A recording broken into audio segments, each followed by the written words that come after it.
কথা বলছে এই দলটি। নতুন সংবিধান গঠন করলে আজকের যে সরকার আছে অন্তর্বর্তীকালীন সরকার, সেই সরকারটা কিন্তু ৭২-এর সংবিধানের শপথ নিয়েছে বঙ্গভবনে। তারা কিন্তু শহীদ মিনারের শপথ নেয় নাই। শহীদ মিনারের শপথ নিলে তাইলে কোনো সমস্যা হইতো না, কিন্তু নতুন সংবিধান আসার পরে এই ৭২-এর সংবিধানের অবস্থান তো তখন থাকবে না। না থাকলে এই সরকারটা বৈধ সরকার হিসাবে থাকবে কি না এ নিয়ে কিন্তু প্রশ্ন আসতে পারে, এই নিয়ে কিন্তু আইনের ব্যাখ্যা চাইতে পারে। কাজে আমরা যখন কোনো দাবি জানাবো বা কোনো করবো, তখন বিবেচনা করতে হবে যে এইটার মধ্য দিয়ে পরবর্তী কার্যক্রমটা আমাদের। আমি এই জায়গাটিতে আলাউদ্দিন মোহাম্মদ, আপনার কাছে রাজনৈতিক দল নির্বাচন দাবি করতে না পারে, সেই জায়গাটিতে বিএনপি কিংবা অন্যান্য রাজনৈতিক দল যেটি বলার চেষ্টা করছে এটি আসলে শুধুই আবেগ, কিংবা আসলে এই দাবিটা একেবারেই বাস্তবসম্মত নয়, কি মনে করেন? তাই কি কাটিয়েছেন সেখানকার আপনার গোরখোদকদের গল্পগুলো শুনেছেন কিভাবে এটা হলো, তারপরে আসলে এই ধরনের বক্তব্য এবং অনেকে সেখানে অশ্রুপাত করেছে, খুব ইমোশনাল হয়ে গিয়েছে, এটা খুব স্বাভাবিক। তবে আমি যেটা বলবো যে এটা আমাদের যে দলীয় অবস্থান, আমরা অবস্থান আবারও বলছি যে আমরা একটি কার্যকর রিপাবলিক চাচ্ছি বাংলাদেশে।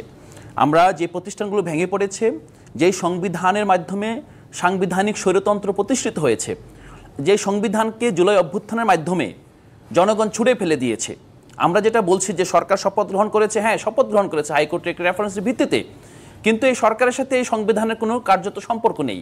আর সবচেয়ে বড় বিষয় হলো যে এই সংবিধান ২০১৩ সালে বেগম খালেদা জিয়াও কিন্তু বলেছিলেন যে আমরা ক্ষমতায় গেলে সংবিধান ছুঁড়ে ফেলে দিব, কারণ খালেদা জিয়া ২০১৩ সালে উপলব্ধি করেছিলেন যে এই সংবিধান হলো, যেহেতু এই সংবিধানের মাধ্যমে আমরা দেখেছি তত্ত্বাবধায়ক সরকার ব্যবস্থাকে তখন আপনার রহিত করা হয়, তো এই সংবিধানের মাধ্যমে কখনোই আর গণতান্ত্রিক উপায়ে আপর ৭১-এর যে ১০ এপ্রিল স্বাধীনতার ঘোষণা শুধু না, আমরা মনে করছি যে আমরা ৭১-এ ফিরে যেতে চাই।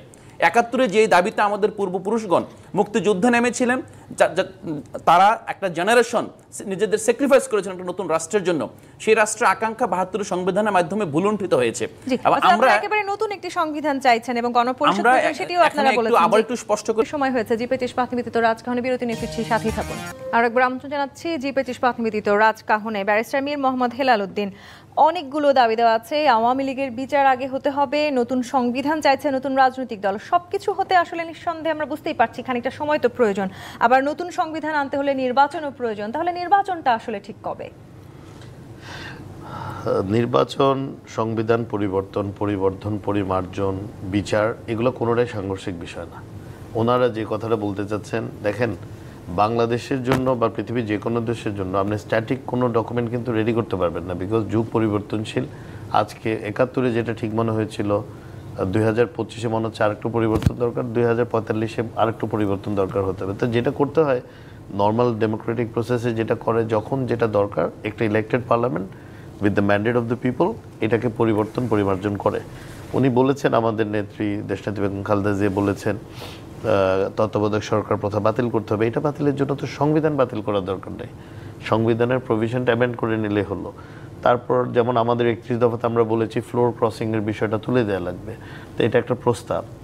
দেখেন আসলে যেটা আমি মনে করি, পার্সোনালি আমি ফিল করি, নির্বাচন হওয়ার পরে সমস্ত রাজনৈতিক দলগুলো যদি প্রথম অধিবেশনে বসে যৌক্তিকভাবে আলাপ আলোচনা করে কোন প্রভিশনটা থাকবে কোন প্রভিশনটা থাকবে না। চেষ্টা করছেন এই একদলীয় সংবিধানের মধ্যে দিয়ে ফ্যাসিজম এবং একদলীয় স্বৈরতন্ত্রের বীজ বপন করা হয়েছিল, তারা সেখান থেকে বেরিয়ে আসতে চায় এবং যখন সংবিধানে কিন্তু ফার্স্ট কথা হচ্ছে জনতাই সকল ক্ষমতার উৎস না।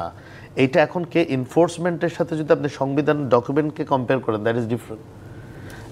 আমার আইন আছে, আইনটাকে আমি অপব্যবহার করছি, এটা কিন্তু আইনের দোষ না। আমরা মানে একটা রেটরিক করছি, আমরা একটা হয়তো বলছি পলিটিক্যাল কথা বলার কারণে, বাট আমাদের সংবিধানে তো বলা আছে জনগণ সকল ক্ষমতার উৎস, কিন্তু আমরা কি গত ১৭ বছর সেটা দেখেছি? এটা সংবিধানের দোষ না, এটা হচ্ছে যারা দেশ পরিচালনার দায়িত্বে পেয়েছিলেন তাদের মনস্তাত্ত্বিক সমস্যা। তারা চেয়েছে দেশে একটি স্বৈরশাসন রাখবে, তারা সুশাসন দিবে না। এখন আমি যতই সংবিধান আমি পরিবর্তন করি, আমার মধ্যে যদি পরিবর্তনটা না আসে, আমি যদি সুশাসন নিশ্চিত করতে না চাই, আমি সেই সংবিধানের মধ্যেই আমি আমার সুবিধাজনক জায়গাটা বের করে নেব। আবার সেক্ষেত্রে যদি আমি একটু এই জিনিসটাকে মিলাতে চেষ্টা করি, যেটি বলার আসলে চেষ্টাও করছে জাতীয় নাগরিক পার্টি, যে এই জায়গাটিতে এই যে পরিবর্তন যাতে রাজনৈতিক দলগুলোর মাঝে হয়, রাজনৈতিক নেতাদের মাঝে হয়, শেখ হাসিনার বিচারটা আসলে দেখাটাও খুব জরুরি কিনা? বাইরে যাবে যেই নির্বাচিত সরকারই হোক না কেন এই দেশে, এই পন্থার বাইরে যখন যাবে এই সরকার ১ মাসও ক্ষমতায় থাকতে পারবে না, কারণ তখন পুরো দেশের সেন্টিমেন্ট এবং নিজ দলেরও প্রতি কমিটমেন্টের বিষয় আছে। তো এই যে জুলাই আগস্টে যদি আমি দলীয়ভাবে ধরি, যদিও এটা একটা জাতীয় ব্যাপার, একটা জাতীয় ঐক্যের ব্যাপার, আমার দলেও তো বহুত নেতাকর্মী মারা গেছে, তাহলে তারা কি আমাদেরকে ছাড়বে যদি আমি এই বিচার না করি? ছাড়বে না। তো শেখ হাসিনার বিচার নিয়ে কোনো ডাউট নাই। তবে আমি আবারও বলছি, একজন নাগরিক হিসেবে, একজন রাজনৈতিক কর্মী হিসেবে, একজন আইনজীবী হিসেবে কোনো সময়ই আইনের বাইরে গিয়ে কাউকে সাজা দেওয়ার ব্যবস্থা করাটা is not a right choice. কিছুটা বিলম্ব হচ্ছে, এটাকে আরও কীভাবে প্রসেসটাকে কুইকলি করা যায় করে এটাকে উনি স্পষ্টভাবে এটার একটা জবাব কিন্তু দিয়ে দিচ্ছেন, এবং উনি এটাও বলেছেন যে কোনো অজুহাতে নির্বাচন পেছানোর কোনো সুযোগ নেই। মির্জা আব্বাসের বক্তব্য। এখন নির্বাচন, সংবিধান পরিবর্তন, পরিমার্জন, বিচার, এগুলো কোনোটাই সাংঘর্ষিক বিষয় না। ওনারা যে কথাটা বলতে চাচ্ছেন, দেখেন বাংলাদেশের জন্য বা পৃথিবীর যে কোনো দেশের জন্য আপনি স্ট্যাটিক কোনো ডকুমেন্ট কিন্তু রেডি করতে পারবেন না, বিকজ যুগ পরিবর্তনশীল। আজকে ৭১-এ যেটা ঠিক মনে হয়েছিল, 2025-এ মনে হচ্ছে আরেকটু পরিবর্তন দরকার, 2045-এ আরেকটু পরিবর্তন দরকার হতে হবে। তো যেটা করতে হয় নর্মাল ডেমোক্রেটিক প্রসেসে যেটা করে, যখন যেটা দরকার একটা elected parliament with the mandate of the people এটাকে পরিমার্জন করে। উনি বলেছেন, আমাদের নেত্রী দেশনেত্রী বেগম খালেদা জিয়া বলেছেন তত্ত্বাবধায়ক সরকার প্রথা বাতিল করতে হবে। এটা বাতিলের জন্য তো সংবিধান বাতিল করার দরকার নেই, সংবিধানের প্রভিশনটা অ্যামেন্ড করে নিলে হলো। তারপর যেমন আমাদের 31 দফাতে আমরা বলেছি ফ্লোর ক্রসিংয়ের বিষয়টা তুলে দেওয়া লাগবে। তো এটা একটা প্রস্তাব। দেখেন আসলে যেটা আমি মনে করি, পার্সোনালি ফিল করি, নির্বাচন হওয়ার পরে সমস্ত রাজনৈতিক দলগুলো যদি প্রথম অধিবেশনে বসে যৌক্তিকভাবে আলাপ আলোচনা করে কোন প্রভিশনটা থাকবে, কোন প্রভিশনটা থাকবে না। চেষ্টা করছেন এই একদলীয় সংবিধানের মধ্যে দিয়ে ফ্যাসিজম এবং একদলীয় স্বৈরতন্ত্রের বীজ বপন করা হয়েছিল, তারা সেখান থেকে বেরিয়ে আসতে চায়। এবং এই সংবিধানে কিন্তু ফার্স্ট কথা হচ্ছে জনতাই সকল ক্ষমতার উৎস না। এটা এখন কে এনফোর্সমেন্টের সাথে যদি আপনি সংবিধান ডকুমেন্টকে কম্পেয়ার করেন, দ্যাট ইজ ডিফারেন্ট। আমার আইন আছে, আইনটাকে আমি অপব্যবহার করছি, এটা কিন্তু আইনের দোষ না। আমরা মানে একটা রেটরিক করছি, আমরা একটা হয়তো বলছি পলিটিক্যাল কথা বলার কারণে, বাট আমাদের সংবিধানে তো বলা আছে জনগণ সকল ক্ষমতার উৎস, কিন্তু আমরা কি গত 17 বছর সেটা দেখেছি? এটা সংবিধানের দোষ না, এটা হচ্ছে যারা দেশ পরিচালনার দায়িত্বে পেয়েছিলেন তাদের মনস্তাত্ত্বিক সমস্যা। তারা চেয়েছে দেশে একটা স্বৈরশাসন রাখবে, তারা সুশাসন দিবে না।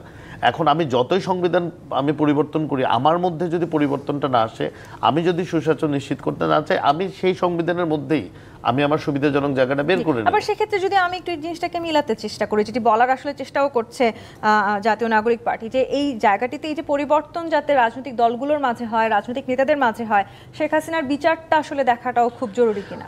বাইরে যাবে যেই নির্বাচিত সরকারই হোক না কেন এই দেশে, এই পন্থার বাইরে যখন যাবে এই সরকার 1 মাসও ক্ষমতায় থাকতে পারবে না, কারণ তখন পুরো দেশের সেন্টিমেন্ট এবং নিজ দলেরও প্রতি কমিটমেন্টের বিষয় আছে। তো এই যে জুলাই আগস্টে যদি আমি দলীয়ভাবে ধরি, যদিও এটা একটা জাতীয় ব্যাপার, একটা জাতীয় ঐক্যের ব্যাপার, আমার দলেও তো বহুত নেতাকর্মী মারা গেছে, তাহলে তারা কি আমাদেরকে ছাড়বে যদি আমি এই বিচার না করি?